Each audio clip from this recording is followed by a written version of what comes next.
grand-messe des gestionnaires des ressources humaines vient de s'ouvrir ce matin à Ouagadougou. La rencontre marque sa 10e édition et doit réfléchir sur la thématique de la digitalisation de l'administration burkinabé. La valorisation du capital humain est aussi des sujets phares de cette rencontre. Sur le plan de l'alimentation, regardons cette initiative en vue de la promotion d'une alimentation saine au Burkina. Une alimentation saine par la réduction de l'utilisation des produits chimiques dans les productions agricoles. La production bio est donc mise à contribution et cela se passe au sein de groupements féminins qui mettent en place plusieurs jardins nutritifs et prônant ainsi le concept consommons local. Voilà donc qui fait la une de l'actualité en ce jour. Bonjour et merci de nous suivre. La grand-messe des gestionnaires des ressources humaines qui vient donc de s'ouvrir ce matin même à Ouagadougou. La rencontre marque sa 10e édition et doit réfléchir sur la thématique de la digitalisation de l'administration burkinabé. La valorisation du capital humain est aussi des sujets phares de la rencontre. Pour montrer l'attachement du gouvernement de la transition au sujet, 4 membres de l'exécutif ont assisté l'ouverture de la conférence. Le point avec Amadou Ilboudo et Moussaki. La 10e conférence annuelle de gestion des ressources humaines s'ouvre à un moment où le gouvernement burkinabé est dans une dynamique de digitalisation de son administration. La volonté politique est encore exprimée à ce rendez-vous de Ouagadougou. Les gestionnaires des ressources humaines doivent impérativement relever le défi de la dématérialisation des services publics. Cette session regroupe les directeurs des ressources humaines, des ministères, des institutions et des établissements publics de l'État. La gestion stratégique des ressources humaines est une préoccupation majeure du gouvernement pour accompagner la vision politique et les stratégies nationales de développement. Nous devons donc relever le défi de la constance dans l'innovation pour adapter le service public aux besoins de l'administration. Cette situation impose que de nouveaux mécanismes soient trouvés pour une réingénierie de la gestion des ressources humaines dans le contexte de crise multisectorielle, ce qui y va de la continuité de l'offre de services publics et de sa qualité. La gestion des ressources humaines est bien transversale. Les acteurs fondent l'espoir sur une conjugaison des efforts des différents départements ministériels. Les ministères en charge de la communication et de la transition digitale adhèrent à cette stratégie pour une révolution numérique de l'administration burkinabé. Ce défi-là est un défi commun à l'ensemble des ministères, mais également à l'ensemble des Burkinabés. Et je pense que, bien sûr, pour ce qui concerne notre département, nous allons jouer pleinement notre partition pour accompagner, bien sûr, le ministère de la fonction publique et l'ensemble des acteurs chargés de la gestion des ressources humaines pour que nous améliorons donc significativement donc ces performances-là. La dématérialisation des procédures, c'est de pouvoir mettre en place des plateformes accessibles en ligne pour que les services que nous offrons, les procédures dans nos administrations justement puissent être accessibles plus facilement, mais que le suivi également puisse se faire plus facilement et que nous soyons plus productifs. Les acteurs présents à cette 10e édition vont mener la réflexion sur plusieurs thèmes, dont transition digitale et gestion des archives du personnel de l'État. Quelle perspective pour une meilleure contribution à la gestion des ressources humaines publiques? L'objectif de ces communications suivies d'échanges est de faire des propositions pour améliorer la qualité des ressources humaines dans les ministères, les institutions et les établissements publics de l'État. Renforcement de capacité dans la lutte contre le terrorisme. Un lot de matériel roulant vient d'être remis au profit de la police et de la gendarmerie nationale. Le geste entre dans le cadre de la coopération du pays de l'oncle Sam et du Burkina. La remise s'est faite par l'entremise de l'ambassade des États-Unis au Burkina. Le point avec Suku Zongo. Le peuple américain reste aux côtés du peuple burkinabé et ce ne sont pas que des mots.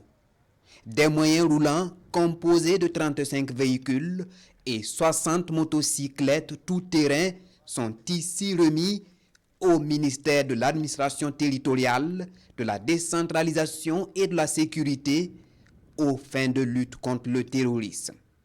Et c'est le ministre délégué chargé de la sécurité qui réceptionne le don au profit du groupe spécial d'intervention de la police nationale et de l'unité spéciale de la gendarmerie nationale.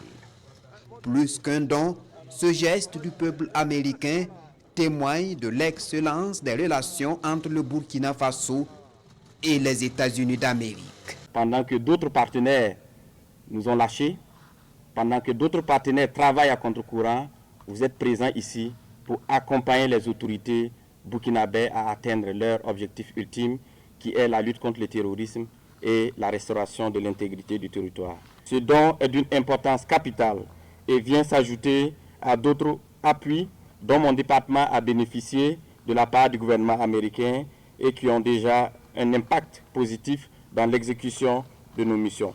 Soyez-en remerciés. Le gouvernement burkinabè est donc reconnaissant des efforts déployés par le partenaire américain en ces moments difficiles que traverse le Burkina Faso.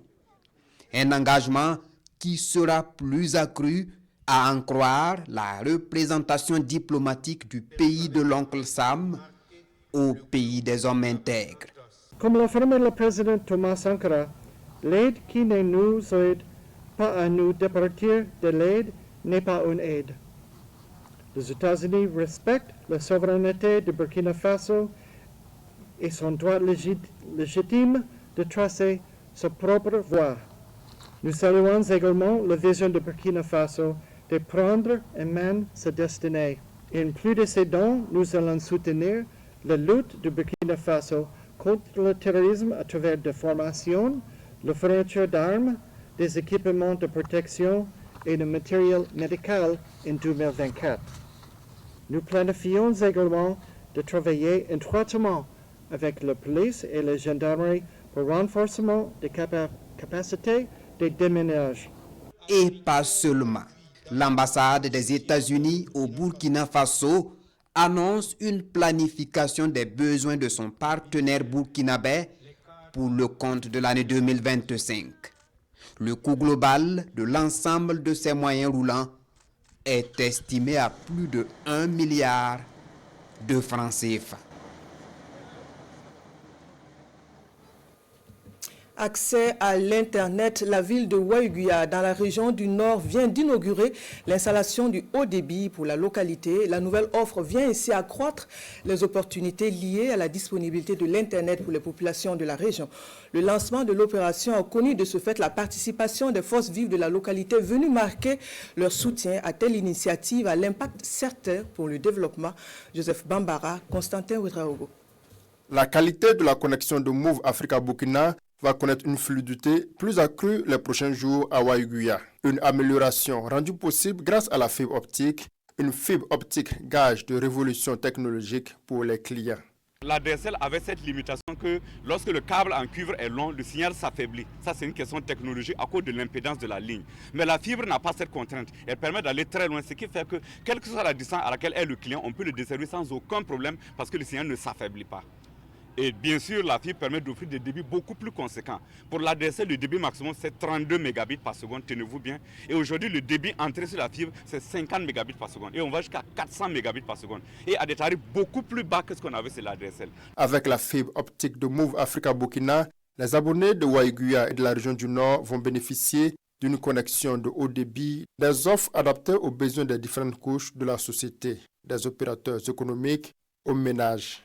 Et les tarifs, le 50 mégabits par seconde coûte 15 000 francs par mois, tandis que le 400 mégabits par seconde fait seulement 105 000 francs TTC par mois. Et donc, ces débits-là sont proposés pour adresser tous les types de clients dans la ville de Waiguya. Et notre offre correspond exactement aux besoins des différentes catégories de clients. Si vous prenez par exemple les résidenciels, j'allais dire les ménages, alors notre offre permet aux ménages de suivre l'actualité à travers des chaînes de radio et de télé, des centaines de chaînes de radio et de télé sur Internet. Je remercie grandement Move Africa parce que l'arrivée de la fibre optique dans la commune va réduire le coût de l'utilisation de l'Internet. Waiguya est la 5e ville du Burkina à bénéficier de la fibre optique de Move Africa Burkina.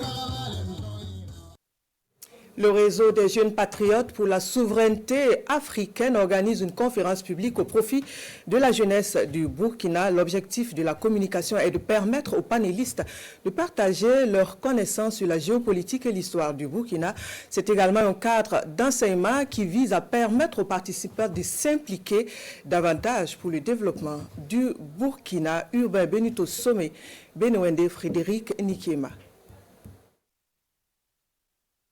La jeunesse à l'école de la géopolitique burkinabé, ici au Palais de la jeunesse et de la culture Jean-Pierre Guengané. Il s'agit pour les participants à cette conférence d'interroger l'histoire du Burkina Faso et d'en tirer des enseignements pour la jeune génération. Actuellement, on voit la jeunesse courir pour soutenir la transition. Et nous pensons qu'ils ont vraiment besoin d'être outillés plus pour pouvoir savoir comment mener le combat. C'est ça que nous avons choisi de la jeunesse. On outille la jeunesse. Qu'est-ce que c'est que la géopolitique? Où nous en sommes aujourd'hui? Quel est l'état au Burkina Faso? Et comment la jeunesse peut s'appuyer sur l'histoire, sur ce qui se passe au monde, sur ce qui s'est déjà passé au Burkina Faso, pour mieux se concentrer dans la lutte et sortir vraiment du jour où nous sommes, qui est le terrorisme. Développement économique et social, promotion des valeurs endogènes, autant de notions ici décortiquées pour la jeune génération. Selon les conférenciers, la lutte pour la souveraineté du pays ne saurait se faire sans la contribution active de la jeunesse. Mais encore faut-il qu'elle soit suffisamment avertie des questions. Un État qui n'est pas souverain n'en est pas un. Bon, la souveraineté, c'est quoi? C'est simplement la possibilité pour chaque État de définir ce qui est bon pour lui. Et donc la lutte pour la souveraineté, c'est une lutte pour la dignité. C'est refuser la négation dont nous sommes l'objet de la part des autres. Le réseau des jeunes patriotes pour la souveraineté africaine par cette conférence sonne la mobilisation générale au Burkina Faso pour l'émergence du pays. Aux conférenciers du jour d'inviter la jeunesse à une prise de conscience et au travail pour assurer la souveraineté totale du Burkina Faso. Contribution des jeunes dans la lutte contre le terrorisme, toujours. L'association des jeunes de Nyoko 2 a organisé une conférence de presse à Ouagadougou face aux hommes et femmes de médias. Les jeunes ont décliné leur attachement pour la transition. L'objectif de la rencontre est d'apporter leur contribution aux forces de défense et de sécurité ainsi qu'au VDP engagé sur le théâtre des opérations Issoufou Kaboré Moussaki. L'association des jeunes de Nyoko 2 de Ouagadougou apporte son soutien à la transition burkinabé. Pour ces jeunes, les autorités de la transition incarnent l'espoir de la jeunesse du pays. Le soutien de l'association est ici exprimé à travers ce point de presse. Les membres de l'association ont félicité le chef de l'État, le capitaine Ibrahim Traoré et le gouvernement de transition pour les efforts consentis en faveur du retour de la paix au Burkina Faso. Il faut que nous, population, nous restons debout pour soutenir cette transition. Cette transition va tracer des chemins clairs pour un avenir radieux pour tout le bien-être de tout un chacun. Nous soutenons le président Ibrahim Traoré ainsi que tous les VDP, les corps habillés. Voilà, que Dieu les accompagne et les fortifie. Voilà, nous les soutenons jour et nuit. La patrie ou la mort, nous vaincrons. À cette rencontre avec la presse, ces jeunes de Nyoko 2 de Ouagadougou ont prié pour la protection et la victoire de nos forces combattantes sur les ennemis de la nation.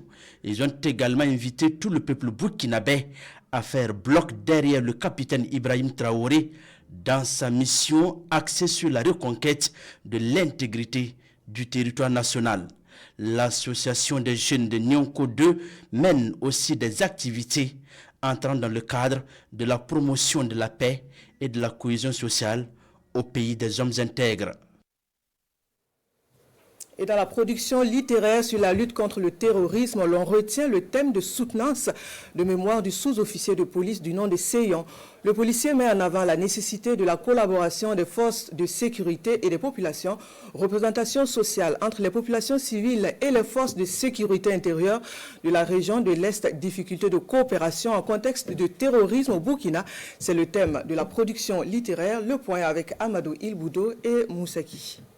Avec une note de 16 sur 20, Gilbert Seyon, sous-officier de la police nationale du Burkina Faso, est désormais dans la grande famille des psychologues burkinabés. Un statut obtenu après avoir défendu brillamment sa thèse de Master 2, une thèse qui a eu pour thème représentation sociale entre les populations civiles et les forces de sécurité intérieure de la région de l'Est, difficultés de coopération en contexte de terrorisme au Burkina Faso. Tout en explorant ce thème, le sous-officier de la police nationale veut ainsi contribuer davantage à la promotion d'une bonne et franche collaboration entre les forces de sécurité intérieure et la population. Nous nous sommes rendus compte qu'il y a des difficultés de coopération sur le terrain entre les forces de sécurité intérieure, à savoir les forces paramilitaires et la gendarmerie, et puis la population civile. Voilà pourquoi nous avons cherché un peu à comprendre à travers une théorie qui existe à nous, dans notre discipline, qui est la théorie de la reportage sociale. Donc c'est la problématique qu'on peut comprendre pourquoi souvent les populations sont suivent certaines choses ou voient certaines choses et ne dénoncent pas aux forces de sécurité intérieure. Il a fait le tour de ces problèmes-là pour essayer de dégager des solutions, le contenu des représentations, en quoi on peut en tenir compte pour essayer de travailler et puis favoriser la collaboration entre les FCI, les forces de sécurité intérieure et les populations civiles. Pour l'impétrant Gilbert Seyon, son travail se veut un nouveau parcours dans sa carrière de psychologue grâce aux expériences vécues. Il a également insisté et interpellé davantage à faire de la collaboration entre les forces intérieures et les populations une réalité. Le désormais psychologue a rendu un hommage mérité à toute la hiérarchie policière pour son accompagnement dans ses recherches. Les 48 heures de la charité, l'événement s'est achevé le 14 janvier dernier. 2 jours de partage et de communion fraternelle avec des personnes démunies de la ville de Ouagadougou. Une soirée de clôture marquée par des remises de kits alimentaires et des non-vivres, et puis aussi des numéraires. Une action de solidarité placée sous le thème de la nécessité du soutien aux personnes impactées par les affres de l'insécurité. Sur la cérémonie de clôture intervenue au sein de l'église AD de Samandé, le reportage de Adama Giti. Construire un monde meilleur autour de soi, voilà l'esprit qui guide ce geste de Saïba Nikema. Le coordonnateur des 48 heures de la charité et son groupe d'amis font ainsi parler leur cœur au profit des personnes en détresse. Du riz, de l'huile, du savon, des pagnes et une enveloppe financière, voilà ce qu'ils apportent à une dizaine de veuves dont des personnes déplacées internes de la ville de Ouagadougou, le fruit d'une cotisation volontaire. Nous nous sommes dit en tant que jeunes, nous aussi on peut faire quelque chose, même si on n'a pas de millions, même si on n'a pas un gros salaire, on se dit quand même que le peu que l'État nous donne, et le peu que nous avons, que nous travaillons un peu plus que nous pouvons avoir, nous pouvons enlever 500 francs et 1000 francs pour soutenir en réalité ces personnes qui n'ont pas choisi cette façon de vivre, qui n'ont pas choisi d'être dans cette position dans la société. C'est un geste pour soulager un tant soit peu ces personnes démunies. Un élan de solidarité que tous dans cette salle appellent à perpétuer. Remercier les jeunes pour cette grande initiative qui répond au recommandement de Dieu. Dieu dans sa parole nous recommande de venir en aide aux orphelins, aux veuves ainsi qu'aux nécessiteux. Les 48 heures de la charité referment leurs portes après 2 jours d'activité ponctués de partage, de conférences et de sensibilisation sur la sécurité routière et le port du casque. Le tout couronné par ces temps d'adoration et de restauration spirituelle. Sur le plan de l'alimentation, regardons cette initiative en vue de la promotion d'une alimentation saine au Burkina, une alimentation saine par la réduction de l'utilisation des produits chimiques. Dans les productions agricoles, la production bio est donc mise à contribution et cela se passe au sein de groupements féminins qui mettent en place plusieurs jardins nutritifs, prônant ainsi le concept consommons local. L'action se passe dans le Passoré, le reportage de non moins de Constantin Ouedraogo, Alidou, Alain Sawadougou. Promotion du consommant local, un engagement de certains groupements féminins dans le Passoré. Dans cette province de la région du Nord, les femmes s'intéressent à la consommation des produits bio et à la production agroécologique. Depuis que nous avons reçu la formation sur la production bio, nous multiplions nos jardins nutritifs. Il y a 4 ans que nous sommes dans l'agroécologie. Organisées en groupement, les femmes mettent sur le marché des produits purement biologiques issus de leur jardin nutritif. L'oignon, la tomate, les feuilles et poudres de moringa et de baobab sont entre autres produits de ces groupements. Nos produits ne pourrissent pas à cause de la fumure organique que nous utilisons. Mais ceux qui utilisent les engrais chimiques ne peuvent pas conserver longtemps leurs produits car ça pourrit vite. Les jardins agroécologiques contribuent aussi à la restauration de l'environnement. La consommation bio réduit considérablement la malnutrition dans les familles, en témoignent certains ménages. Dans le Passoré, les groupements féminins sont aussi dans la sensibilisation sur le consommation local. La promotion des jardins nutritifs est soutenue par l'APDR, Association pour la protection de l'environnement et le développement rural. Nous sommes un pays où nous peinons vraiment à atteindre l'autosuffisance alimentaire et faire la promotion de cela, c'est promouvoir le fait que nous devons consommer ce que nous produisons en fait pour avoir une très bonne santé. Et ça permet aussi aux exploitants qui en bénéficient d'avoir des revenus. La province du Passoré compte une dizaine de jardins nutritifs mis en place par le groupement féminin avec l'appui de l'APDR. Le renforcement des moyens de production est sollicité par ces groupements pour accroître leur rendement pour une meilleure promotion du consommation local. Page santé, allons sur la thématique de la lutte contre le VIH-Sida. Des acteurs majeurs de la lutte dont l'ONG Rêve Plus et ses partenaires de travail visent la neutralisation de la maladie. Pour ce faire, ils ont signé une convention à œuvrer de sorte que le VIH ne soit plus une menace majeure de santé publique au Burkina. La convention prend en compte l'amélioration de façon globale de la santé. Ici, au Faso, Hamza Ganame, Kadou Romenki. Cette rencontre de plaidoyer est la première de l'année 2024 entre l'ONG Rêve Plus, les antennes régionales du secrétariat permanent du Conseil national de lutte contre le sida et les infections sexuellement transmissibles et les régions sanitaires de la zone d'intervention de l'ONG. Objectif, solliciter plus d'engagement des différents acteurs pour que le VIH ne soit plus une menace majeure de santé. Beaucoup de travail a été fait pour vraiment amener cette prévalence qui est de 0,6% sur le plan national. Mais dans notre région, nous sommes à 1,14%. D'où la présente rencontre qui va fédérer les énergies pour l'amélioration des indicateurs de santé avec dans le viseur zéro infection d'ici à 2030. Aujourd'hui, le VIH, on a gagné une bataille, mais on n'a pas remporté la victoire. Donc cette rencontre est d'autant plus importante pour Rêve Plus, pour un devoir de redevabilité, comme on l'a dit, rendre compte et aussi voir quelles sont les actions communes que nous pouvons mener ensemble pour vraiment remporter cette victoire. Au regard en tout cas des derniers chiffres qui montrent qu'il y a des populations particulières où le VIH prend vraiment de l'ampleur et cela nécessite qu'il y ait un engagement pour pouvoir agir et apporter en tout cas des réponses ciblées. Cette rencontre va renforcer la collaboration entre les différents acteurs pour l'amélioration de la santé des populations en général et de celle des personnes vivant avec le VIH en particulier. Des acteurs qui viennent de la boucle du Mouhoun, des Cascades, du centre-ouest, du centre-sud et des Hauts-Bassins. Et la revue de presse du jour que nous rapportent les quotidiens en ce jeudi. Les gros titres sont pour la plupart tournés vers l'actualité internationale. Le point avec Bienvenue Tansa. Qui pour situer le journal Aujourd'hui au Faso sur la mort de Martinez Zogo. Selon le constat de l'observateur Palga, 1 an et 3 juges d'instruction après, c'est toujours un voile opaque qui entoure la mort de Martinez Zogo, de son vrai nom Arsène Salomon Bani Zogo. Cet animateur radio de l'émission Embouteillage, connu pour ses dénonciations virulentes contre certaines personnalités publiques qu'il taxait, je cite, d'incompétentes et de corrompues. Le journal Le Pays rappelle qu'il y a 1 an, son corps avait été retrouvé sur un terrain à quelques encablures de Yaoundé à la suite d'un enlèvement.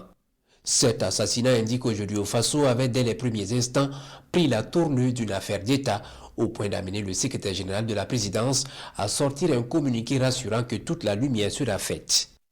Très vite, poursuit l'Obs, la piste des enquêteurs va les conduire à plusieurs suspects. Pourtant, foi du doyen des quotidiens, on ne peut pas dire que le dossier Zogo est bien lancé. Mais le pays, qui n'est pas tout à fait du même avis, estime que le temps m'y a permis de ratisser large pour prendre au délai du commando qui a exécuté le journaliste, les commanditaires qui, tapis dans l'ombre, tiraient sur les ficelles. Au Comores, l'aide du colonel Azali Assoumani ne va pas se refermer de sitôt, comme le souhaitent ses adversaires politiques, indique Sidoya, qui annonce que l'homme fort du pays a été réélu au premier tour de la présidentielle avec plus de 60% des voix, et ce pour un troisième mandat consécutif. Alors que selon Aujourd'hui au Faso, l'opposition conteste les chiffres écrits à la fraude. Aujourd'hui au Faso explique qu'hier après-midi dans la capitale Moroni, à la suite d'une manifestation, une paix précaire régnait, mais craint que ce ne soit un calme avant tsunami post-électoral. Et c'est la fin de cette édition. Merci de l'avoir suivi. Bonne suite de programme sur la RTV.